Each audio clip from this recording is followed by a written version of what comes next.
What is up, Packers fans, and welcome back to another episode of Packer Report TV. I am your host and the publisher of Packer Report, Ross Uglum. And today, and I might do this a little bit during the season. I don't know if I want to make it a weekly staple, but I want to talk about a discussion that's being had on X or Twitter, whatever it is that you want to call. I think most people still call it Twitter. I think most people still call them tweets.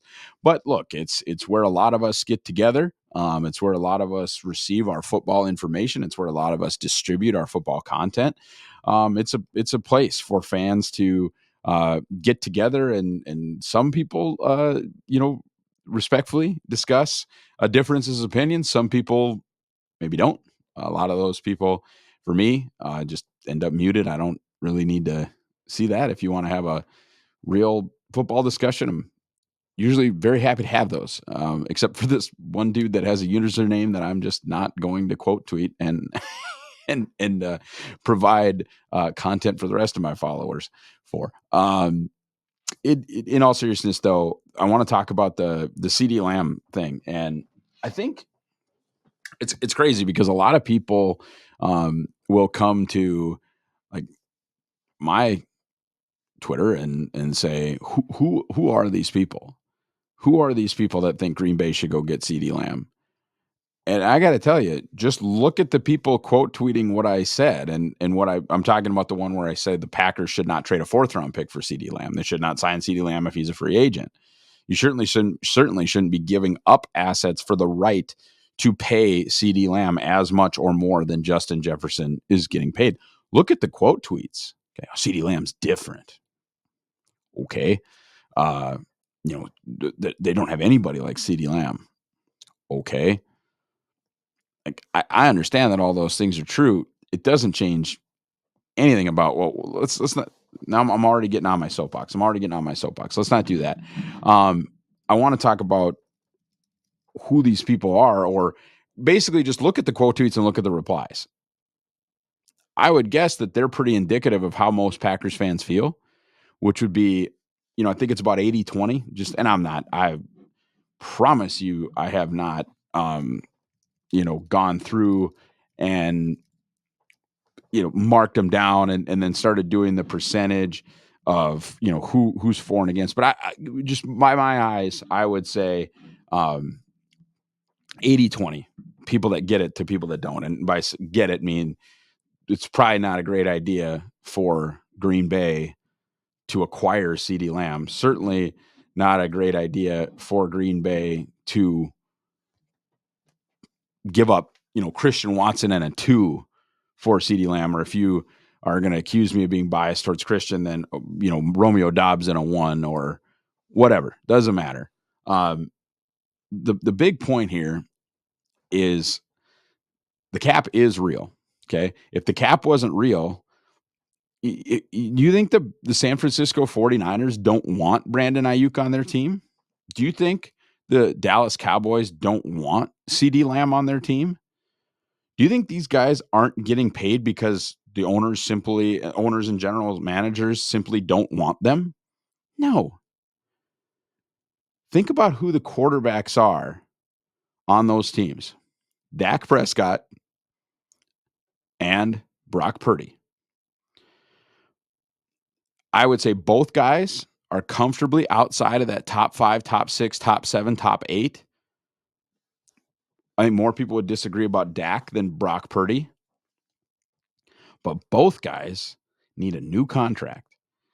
And the quarterback number has now been set at $55 million by the Green Bay Packers.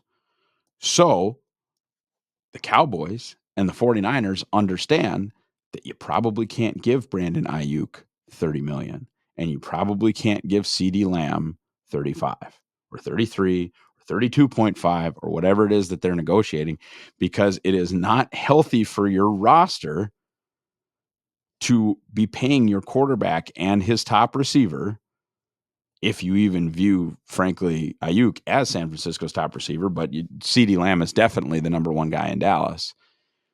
It is not healthy for you to give between $85 and $90 million. I don't think to any 2 players, and certainly not to a quarterback and his top receiver. Wide receiver is a very interesting position to me because some people, everybody talks about premium positions. I think there was a valid criticism of, and look, I think this draft class by and large is going to work out, especially if you just look at it from a hit rate perspective. Okay. Which players did Brian Gutekunst draft that end up being good players? I think the 2024 draft, and these are super early returns, right? I'm not necessarily crowning after one preseason game and half a camp this class, but I think there's a decent chance you're going to get a lot of hits. Maybe not home runs, but a lot of singles and doubles. Like maybe Evan Williams is a home run because if he's a Pro Bowl safety where they took him, that's a home run all day. Okay, if Jacob Monk is a 10-year starter where they took him, that's a home run all day. But if Jordan Morgan is a double into the gap, or if Adrian Cooper's a single, or if Javon Bullard just kind of ends up being what you'd want a second round safety to be, which is a strong starter, lots of those. I don't know that there's going to be a ton of whiffs out of this class. But one of the valid criticisms of this class is very few premium positions. And that's why so premium positions, I would say undisputed premium positions, tackle, quarterback, edge rusher, corner. I think everybody agrees on that, or most people agree on that. Tackle, quarterback, edge rusher, corner. Some people throw in free safety, especially a single high free safety as a premium position. The Packers certainly just paid Xavier McKinney like it's a premium position. Some people then will also add wide receiver or elite tight end. And while I get that, I also think about how the Packers have won championships, how a lot of teams have won championships, frankly. You look back at last year's, and look, I understand that Travis Kelce exists. That's not lost on me. But the Kansas City Chiefs just won a championship with MVS, Justin Ross. I don't even think he played. Kadarius Toney, Sky Moore, massive bust. Rashee Rice, who did a good job as a rookie, and McCole Hardman, who they had gotten back from the I don't even, did he go to the Giants and then back and then back and then back? Like, at any rate, not a great group. You look back at the Packers, I would say, in fact, we have an awesome t-shirt showing this. We redid the Packer Report cover of the Fab Four: Jennings, Jones, Driver, Nelson. And we did it for Watson, Dobbs, Wicks, Reed. Available at the Packer Report merch store at the Campage Collective. And it's really cool. But that was the last time Green Bay won a championship. And then, and it's always good to have good players. Not the argument I'm making. Okay. Not the argument I'm making. But then they developed a true number one. Oh, God, Rodgers is a true number one. And they paid him at the top of the wide receiver market. And they didn't even get back to a Super Bowl. And I'm not saying that paying Davante Adams is the one reason that they didn't get back to the Super Bowl. But they didn't get back to the Super Bowl. You go back even to when the Packers won the Super Bowl in 1996. Their number one wide receiver, Robert Brooks, was lost for the season. They had to go get Andre Bad Moon Rison and Don Beebe and ultimately had a huge step forward from Antonio Freeman. They didn't win that Super Bowl because of Robert Brooks or anything else. They won that Super Bowl because they had an unbelievable depth at the wide receiver position. Keith Jackson and Mark Chmura at tight end, and Edgar Bennett and Dorsey Levens at tailback. Like, they had a multitude of weapons, which frankly is how the Packers are constructed now. In fact, I would say the Packers, from just a talent level on the pass catching side, are above and beyond what they had in 2010. Now, I'm not necessarily ready to tell you that Watson, Dobbs, Reed, Wicks is better than Driver, Jones, Nelson, Jennings, but I am willing to tell you that I have a lot more excitement in my heart about Luke Musgrave and Tucker Kraft than I did about Donald Lee and Tom Crabtree, which is what happened after Jermichael Finley got hurt. I'm a lot more excited about, and God love them, these guys are world champions. So but I think you should be a lot more excited about Josh Jacobs, Marshawn Lloyd, and AJ Dillon than you were about Brandon Jackson and James Starks. They're deeper than they were then now. And that's how a lot of these championship teams. I mean, go back and look at the Tom Brady teams. The one team that had Randy Moss didn't win the title. He won the title with Julian Edelman and Deion Branch, who was a good player in his own right, but then when he went to Seattle, it was kind of proven that okay, maybe he's not that guy. Throwing touchdowns to Mike Vrabel, like he never had the guys that you maybe think. David Givens, right? He never had the guys that you maybe would think, other than the year he had Welker and Moss, and they didn't get it done. The Welker Moss group, I don't think ever got it done. I think by the time he actually won a title again after the original, Ben Watson, excuse me, not Ben Coates, like David Givens, Troy Brown, Deion Branch group, I think we were to like the Edelman, Amendola, Gronk years, right? I think Welker and Moss. I'm not a Patriots historian, but the point that I'm ultimately making here is these teams that pay receivers at the top of the market, there's no guarantees there. And when you're already paying a quarterback at the top of the market, it becomes darn near impossible to make the rest of your roster work. Okay. I mentioned a bunch of guys on X, on Twitter, that their teams accomplish nothing. And I'm not saying that the single reason that their teams accomplish nothing in the playoffs is because they're making a ton of money and are a top target hungry receiver, but Tyreek Hill, nothing. Devontae Adams, nothing. Justin Jefferson, nothing. AJ Brown, nothing. Like these guys did nothing in the playoffs. I think I'm missing a guy. Jamar Chase, nothing. Okay. And it's not probably right to say that that's the only reason that that those teams did not succeed. It's not the only, but it's also worth mentioning, and it's certainly worth a comeback or a disagreement that, well, you need a true number one. Most of the teams with true number ones didn't get anything accomplished.